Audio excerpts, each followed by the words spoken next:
Hey everybody, Hunter back again from Showtime Studios. We're going to do some kit reviews tonight. I actually have this kit you see in front of you from UT Models. It's the 911 GT1 Evo Porsche. And we also have four more kits that I want to do in-box reviews on. And hopefully somewhere along the line here in the not too distant future, we will be building a couple of these. But this is the first time I've ever ordered in one of these UT models. First time I've ever seen one of them, and I picked them up on off of eBay. And there's a lot of them out there on eBay. Some of them are a little bit expensive because I don't think they're made anymore.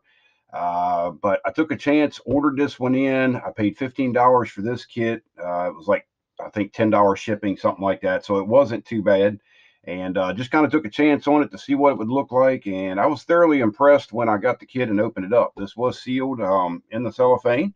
So we have, your typical box art on here. And the one thing that sold me on this particular kit, not only that it was a racing Porsche, was actually the graphics that was on it. I thought they were pretty cool and went real well with the BBS style wheels on it.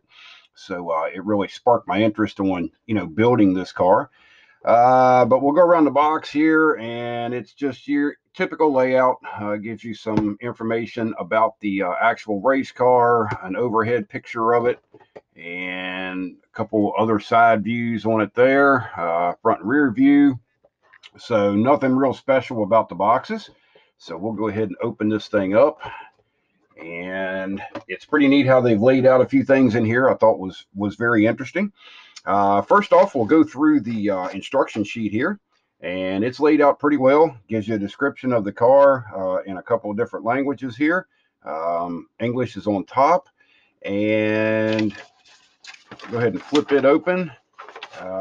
It gives you on the next page your decal layout, where everything would be placed on the car, all the different views, and a little bit of shows you the window stickers and things like that for your masking. And then you move on to the assembly process, which it starts out with the engine, moves on to the drivetrain assembly and a little bit more engine work, some of the exhaust stuff. And then next up, it moves on to adding the turbochargers and some more suspension and chassis work. And then we flip it over on the other side. We start on actually the interior components. This is a fairly simplified kit, not a whole lot of parts in it. It does include a full engine, which is cool, but a lot of the chassis parts are very simplified on it. So shouldn't be a real hard kit to build if everything goes together properly. And next we're moving on to doing some more chassis stuff, chassis and interior components. And then we move on to doing the headlights, tail lights, some work on the front cowl panel, and then the body itself and attaching it down to the chassis.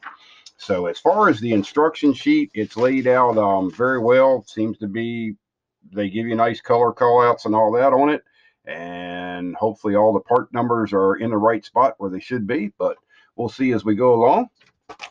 So that's the instruction sheet. Next up, we have the decals in here. Look very good. Actually, this whole kit to me kind of looks like a Tamiya kit or a Fujimi kit. It's right around in that, it has that feel to it.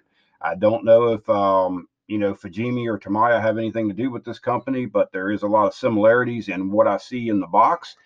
But we'll go over I'm not going to take anything out of the parts bags here. Decals look pretty decent. They don't look to be real thick. Nice colors and stuff on them.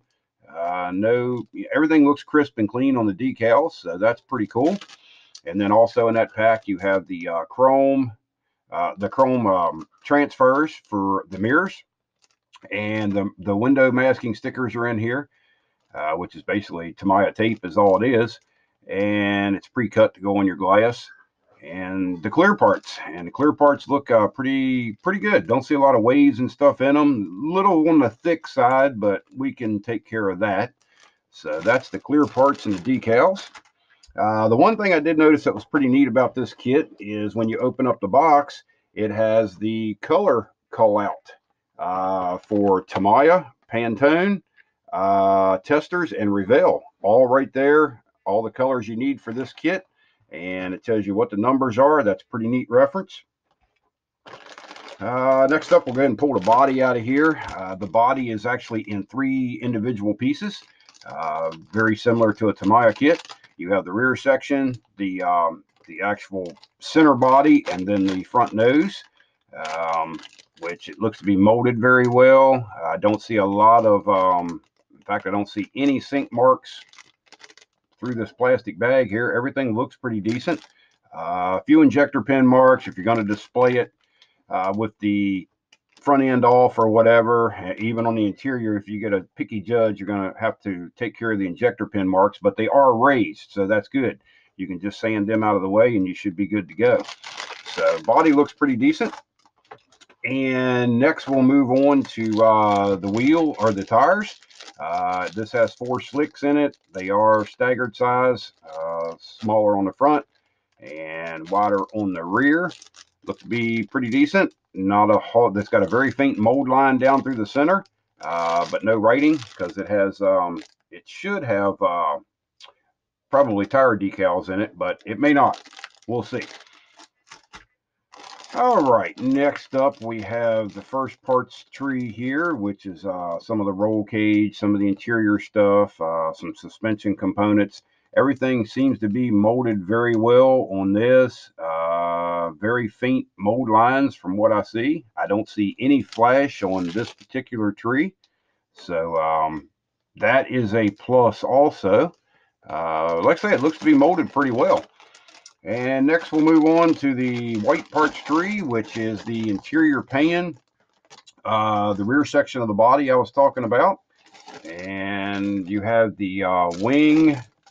And what else is on here? A couple different wings. The dash is on here. The mirrors are on here. The mirrors are a pretty interesting setup, how they done those. I've never personally had a car kit that has the mirrors in 4 separate pieces. It has a lower half and an upper half, which means when you put these things together, you will have to address the seam on that, but shouldn't be too awful bad. As usual, no flash on any of these parts. Mold lines all look pretty decent.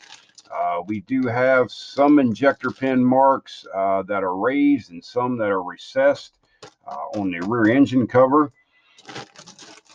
And next we'll move on to the silver gray parts tree, which has the exhaust components on it. What else do we have on here? The transmission, the calipers, suspension components, the wheels are on here, and some of the fuel injection stuff, the starter, things like that. So same thing with that. Looks to be molded very well. No flash. So that's cool. And the last parts tree is the lower chassis pan that goes all the way underneath of the car, the interior door panels, the engine assembly, the rotors.